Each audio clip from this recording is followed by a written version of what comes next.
Pag kinunan mo ng yung salamin sa ilalim, lalabas yung naka-orange. Pero sa wala daw naman kung salamin, di ba ang kwento niya, walang nag-mirror sila nag-attract. Pero ang sabi ng Bucor, nag-mirror sila. SOP yun doon. Paano ibig sabihin nito, sir? Hindi visible yung kwento niya na sila nag-attract siya. Yan, bakit po natin kailangan sa detalye kung tama ba? Tama yung kwento niya, baka tutumanan ba o hindi? Ano yung gusto niyo pong i-establish? Na may posibilidad na hindi ganun na nangyari. Kasi nag-judge pa niya kasi nag-mediation sa labas. May posibilidad na hindi siya nandoon kasi may kalayuan yung mainit talaga, may kalayuan yung sa pinagmulan hanggang sa C6. At saka paano mo malalaman na nasa C6 ka na? Nakabaluktot ka lang doon. 'Di ba? Magkakamukha naman yung kalye. Hindi posible, sir, na hindi siya makita kung nandun siya talaga sa ilan. Hindi ka tatagal. Nasa siya talaga doon, sir? Nagkasya siya kanina. Wala kayo kanina pero hindi ka tatagal. Sumakit na nga yung likod niya eh. Mainit. Sino ba yung nandun kanina? Ayun, nandun siya oh. Paano?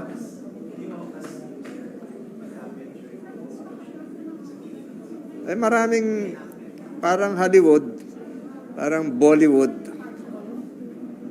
parang sine. Sir, bukod po dun sa kwento ni tungkol sa kwento ni PDL, ano po ba yung makikita ninyo mag-indicator na nagsisinungaling?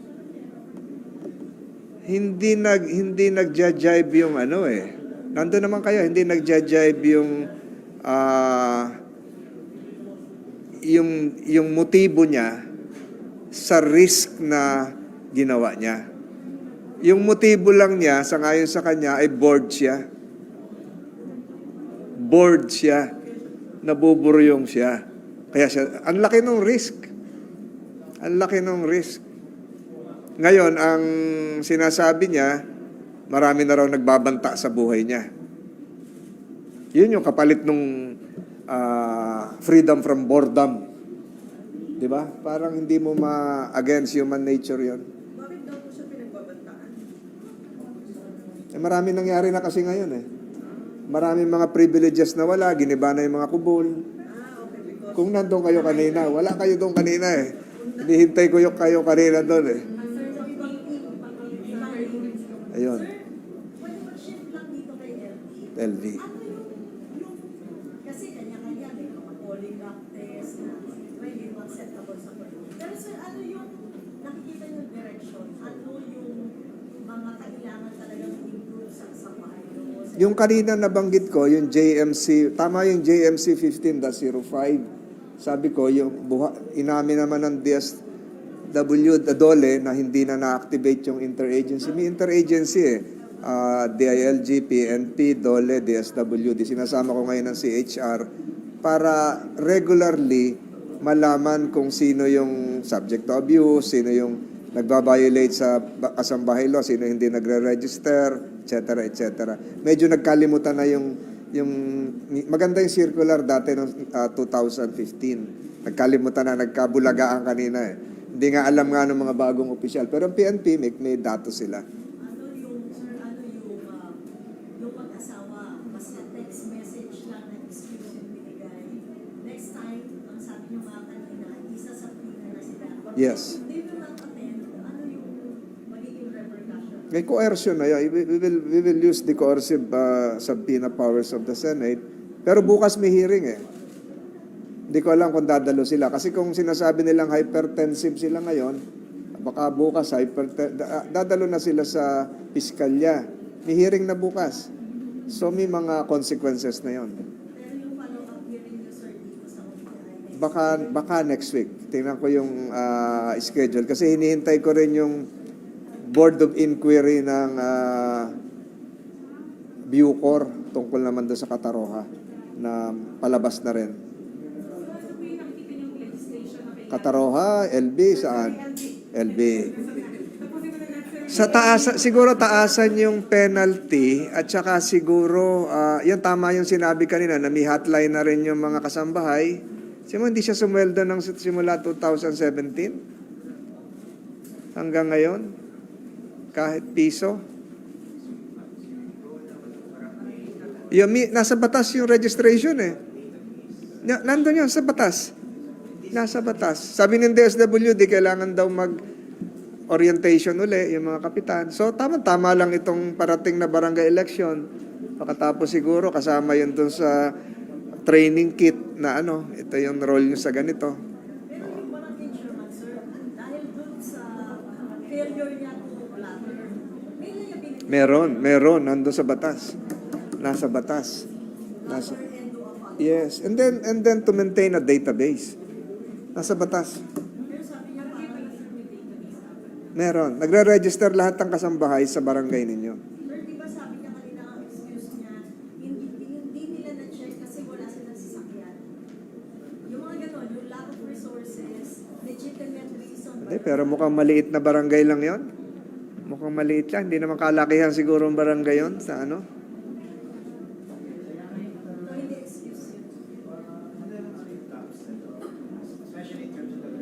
Yung gaps, siguro yung gaps doon ay yung fine na 10,000. Masyado maliit yun. Masyado maliit yun. Para lumalabas na 2 buwan sweldo lang ng kasambahay yun. Jail term, sir. Ayun, dapat. Dapat. No bail naman eh. No bail naman pag serious physical injuries eh. Nandun lahat yun sa batas. Nasa batas lahat yun. Sino, sir, ang pupok dapat sa barangay para i-enforce yung batas to protect the kasambahay? Alam nyo sa barangay, sa structure ng barangay, merong meron ding barangay social welfare officer. So kasama yun dun eh. Kasama yun dun sa universe ng trabaho nila. Siguro nakaligtaan o yung familiarity na with mga influential people siguro sa barangay yung sina Ruiz. May gasolinahan, may tindahan ng prutas at saka ng karne. So, ano po? Wala. Doon pa lang, bayad. Sir, hindi alam ng mga barangay captain siguro na kailangan nila mag-maintain ng database. Kasama yun kasama sa trabaho nila yun eh. Kasama sa trabaho nila yun. Sir, yung sa dole, kasi parang tinalo pa nga sila ng PNP. Nang? Yung parang tinalo pa sila ng PNP. Yes. Wala rin. Yun na yung sinasabi ko noon na excuse me, tinanong ko kanina, saan ba opisina nyo? Malate. Paano ka magrereklamo sa Malate kung nasa Mamburao ka? Nasa Nauhan ka, nasa Socorro ka. 'Di ba? Nasa Polo ka. Pola. Layo, Malate pa. Mali. Di dapat nandun dapat yung opisina sa Mimaropa.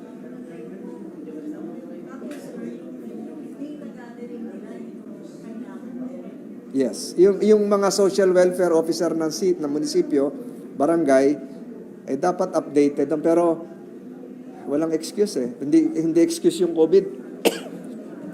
Kain muna tayo. Mamaya sa prayer ko. Hindi, ako magpe-prayer mamaya eh. Ako ang prayer mamaya eh. Ako yung prayer eh. So yung dasal ko para sa lahat. Kasama na kayo. Na maging mababait kayo. Maganda yung prayer ko. Thank you. Kain muna tayo. Thank you. So, yung sa bilibid po, anong registration na nakikiligam sa... Doon sa Bilibid, may mga names na ibang lumalabas pero hindi ko pa ma-reveal. May mga pangalang lumalabas na mga notorious.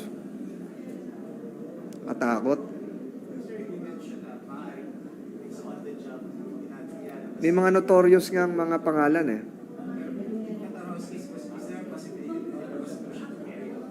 There is a big possibility. Kasi kanina, nung tinanong ko si Kataroha, kung na-monitor niya ba yon? Inadmit niya na, nung una, hindi niya ina-admit, na pinag-uusapan na kung paano tumakas. Nung bandang huli, inadmit niya na pinag-uusapan at meron na raw mga nakatakas. Narinig niyo ba yon? Ayun. Nabingwit ko siya doon nung bandang huli. Sabi niya, pinag-uusapan na rin namin na may tatakas, meron na rin nakatakas. Hindi lang niya alam kung bumalik. May listahan na binigay sa inyo. Ano po? May listahan po na binigay sa inyo. Si... Kataroma. Wala. May mga names lang ako. Pero nag-secret meeting kami sa sasakyan, Kataroha, ako at saka si Senator Padilla. Hindi nyo na-monitor yon? Nandun kami sa loob ng van. Yun po yung liwanag. May kinumpisan pa siya, may nag-meet. Ay, hindi ko na masasabi muna sa inyo yon. Ha? Sir, kung lumilitaw po sa kayo, pag inalabas siya, Hindi, ang isa sa mga pwede ko lang sabihin,